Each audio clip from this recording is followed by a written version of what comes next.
আপনি বলেছেন আপনি আহমেদ এবং আপনি একজন জন্মগত আমি একজন মুসলিম, জন্মগত মুসলিম। কিন্তু এখন আপনি মুসলিম কি না? আমি অজ্ঞবাদী। ও, তো আপনি এখন ইসলাম ধর্ম ত্যাগ করেছেন? হ্যাঁ, আমি সন্দিহান। ওকে, ফাইন।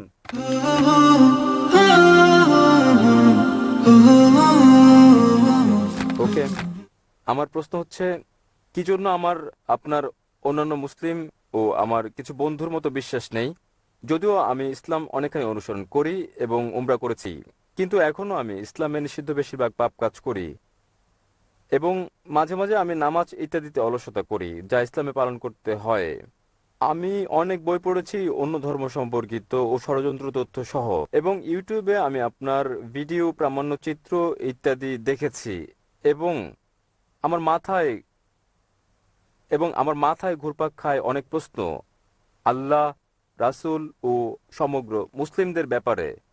এবং মূলত সবচেয়ে গুরুত্বপূর্ণ প্রশ্ন হচ্ছে, আপনি কোনো বিতর্ক কিংবা প্রশ্নোত্তরে বলেছেন আল্লাহ হচ্ছেন স্রষ্টা এবং তিনি অসৃজিত, কিন্তু আমার উপলব্ধি, যার সৃষ্টি হয়নি তার অস্তিত্ব কিভাবে সম্ভব? তথাপি তিনি থাকলে কেমন করে আমরা তাকে বুঝবো, কিভাবে তাকে দেখব বা তার কথা শুনবো বা তাকে ভয় করব, কিন্তু তার অস্তিত্ব জানবো যেহেতু তিনি সৃষ্টি হননি? এটা আমার প্রশ্নগুলোর একটি। ভাই আহমেদ বললেন যে তিনি জন্মগত মুসলিম, তিনি এসেছেন ইরাক থেকে, তিনি কোরআন পড়েছেন, অন্যান্য বইও পড়েছেন, কিন্তু তিনি অনেক পাপ করেছেন, তিনি বিশ্বাস করেন, মাঝে মাঝে তিনি অজ্ঞেয়বাদী হয়ে পড়েন এবং প্রার্থনায় আলস্য করেন। ভাই, আপনার আসল প্রশ্নের জবাব দেওয়ার আগে বলছি, যদি আপনি পাপ কাজ করেন এবং যদি আপনি প্রার্থনার ক্ষেত্রে আলস্য করেন, তাতে আপনি অমুসলিম হয়ে যাননি। যতদিন আপনি বিশ্বাস করেন প্রার্থনা করা ফরজ, মাঝে মধ্যে বাদ পড়লে সেটা পাপ। এটা বড় পাপ যে মাঝে মাঝে আপনি প্রার্থনা করেন না, তবে তাতে আপনি অমুসলিম হয়ে যাননি। যদি আপনি বলেন প্রার্থনার প্রয়োজন নেই, তাহলে আপনি কুফর করছেন। তবে যদি আপনি মাঝে মাঝে পাপ করেন, কখনো ছোটখাটো পাপ, কখনো বড় পাপ, তখন এটা হারাম, অর্থাৎ নিষিদ্ধ, কিন্তু তা আপনাকে ইসলামের বাইরে ঠেলে দেয় না। মাঝে মাঝে শয়তানের ওয়াসওয়াসায় আপনাকে বলে, ও তুমি মুসলিম, কিন্তু ইসলামের এটা ঠিক নয়, এটা ভুল, এবং এটা মানুষের মনকে বিক্ষিপ্ত করে দেয়। সে সময় আপনার ঈমান দুর্বল হয়ে পড়তে পারে। তবে এসব আপনার ভাবা উচিত নয় যে আপনি অমুসলিম। আপনার প্রশ্ন অনুযায়ী যা আমি আমার লেকচারে বলেছি, এবং আপনি ঠিক, যে সর্বশক্তিমান ঈশ্বর হচ্ছেন স্রষ্টা, কিন্তু নিজে সৃষ্ট নন। আপনি জিজ্ঞেস করেছেন কিভাবে অসৃষ্টকে, কিভাবে আমরা অসৃষ্ট জিনিস দেখি, কিভাবে এটা সম্ভব। আল্লাহ সুবহানাহু ওয়া তাআলা হচ্ছেন খালিক, তিনি স্রষ্টা, এবং সংজ্ঞা অনুযায়ী তিনি অসৃষ্ট। কারণ সচরাচর মানুষ বলে, যখন তারা যৌক্তিকভাবে প্রমাণের চেষ্টা করে সবকিছুরই স্রষ্টা আছে, কে এই টেবিল সৃষ্টি করেছেন, কাঠ মিস্ত্রি কোথায় পেলেন কাঠ, গাছ থেকে সৃষ্টি করেছেন কে এই গাছ, উত্তর আসে আল্লাহ। অর্থাৎ যখন অনেক লোক চেষ্টা করে কোনো নাস্তিককে বোঝাতে, তখন তারা বলে সবকিছুরই স্রষ্টা রয়েছে, আর তখন তারা পড়ে ফাঁদে। যখন নাস্তিক থেকে প্রশ্ন করে আল্লাহকে কে সৃষ্টি করেছেন, তাহলে আপনি যদি আমার ক্যাসেট শুনে থাকেন, আমি কখনো সে পথে যাইনি। আমি জিজ্ঞেস করি নাস্তিকদেরকে, কিভাবে তুমি বিশ্ব ব্রহ্মাণ্ড সম্পর্কে জানলে, কিভাবে তারকারাজির সূর্যের কার্যপ্রণালী সম্পর্কে জানলে, তখন সে বলে এবং পেছনে ফেরে বলে স্রষ্টা। তাহলে এটা পরস্পর বিপরীত। যদি আপনার জানা থাকে কিভাবে যুক্তি দিতে হয়, আপনি এই সমস্যা নিয়ে কখনোই নাস্তিকের ফাঁদে পা দেবেন না। মুসলিমরা, বিশ্বাসীরা আল্লাহকে সৃষ্টির ব্যাপারে বলেন সংজ্ঞাগতভাবে আল্লাহ হলেন অসৃষ্ট।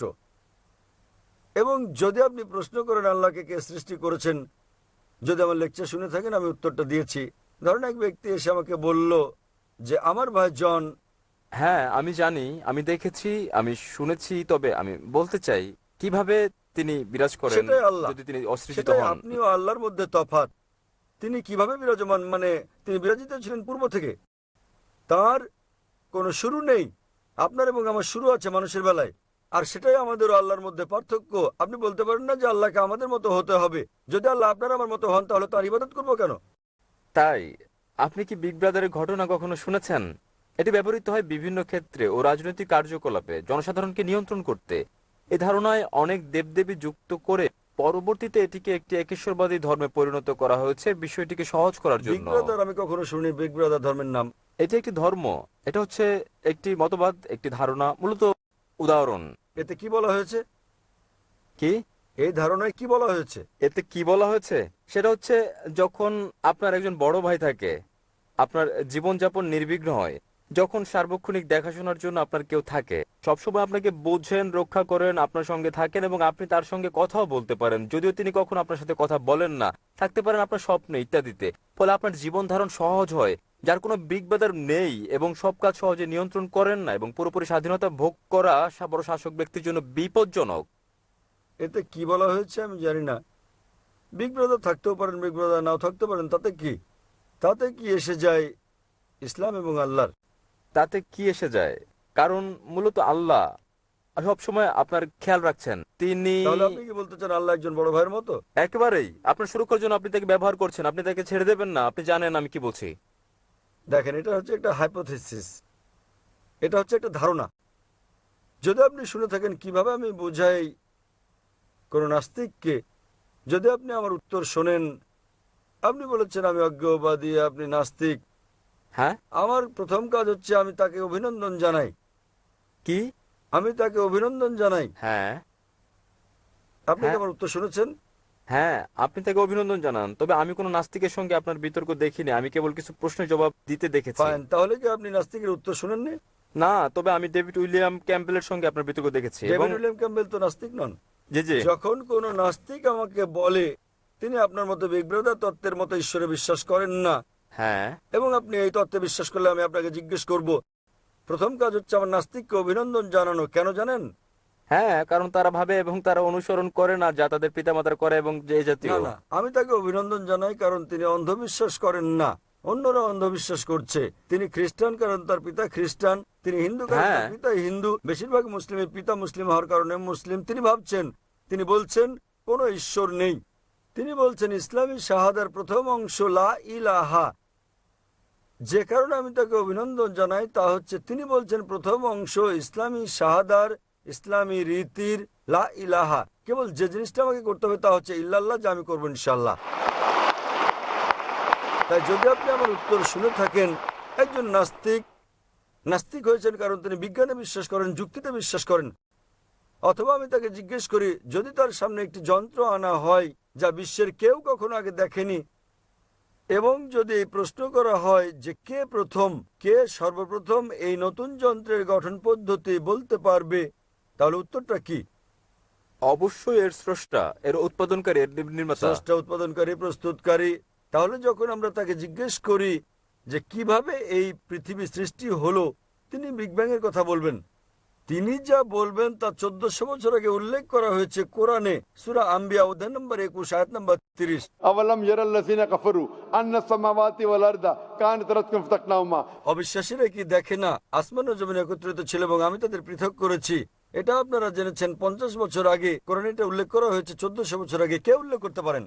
ঠিক আছে, বিভিন্ন সভ্যতা 2000 বা 5000 খ্রিস্টপূর্ব সালে, ইসলাম কিংবা খ্রিস্ট ধর্মের আগে, সে সময় বিভিন্ন সভ্যতা ছিল, তারা জ্যোতির্বিজ্ঞানে পারদর্শী ছিল এবং তারা এখন আমরা যা জানি তার চেয়ে বেশি জানতো আমাদের সৌরজগৎ সম্পর্কে। ভাই ভাই ভাই, আপনার বিজ্ঞান সম্পর্কে জ্ঞান কম, গভীর নয়। আমি একমত। এমন কিছু বিষয় রয়েছে যাকে বলা হয় হাইপোথিসিস।